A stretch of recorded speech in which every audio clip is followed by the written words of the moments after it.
Of course, we could always be doing better, and we should try because we stand to realise that significant difference. Sure, conversations about death should be more commonplace, but what I love about the discourse on meditation is that it draws the examination to the experiential nature of being, the experiential landscape, dimension, or reality to being you. And it can be a huge discovery. Sometimes people don't realise that they live lives completely devoid of a connection to this most intimate truth of who they actually are. In meditation, we come to know that sometimes people never even get close to their true, innate, and non-conceptual selves. When we talk about samsara, we suggest that people have this habit of assuming themselves to be inside of their bodies, usually up in their head and behind their eyes, and for the world to be substantially separate and out over there on the other side, as a matter of fact.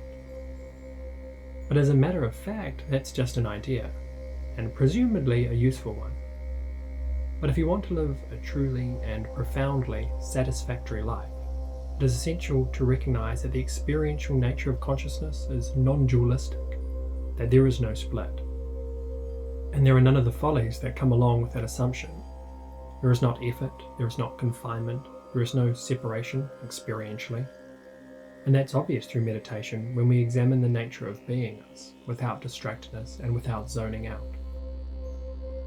The more available discovery is that I don't think you need to be a particularly skilled meditator to start to notice this.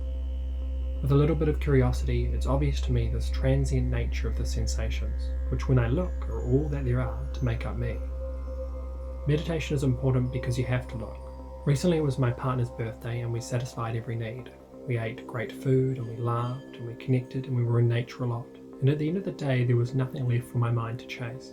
And then, rather naturally, there was this intrinsic freedom of consciousness, of the non-conceptual present moment. But these moments don't last long, and it's possible to train the mind to fall into this way of being, rather than thoughts, in quite a boring and reliable way. We just need to decide that this one thing is supremely important, that the experiential nature of being is important, because how could it not be?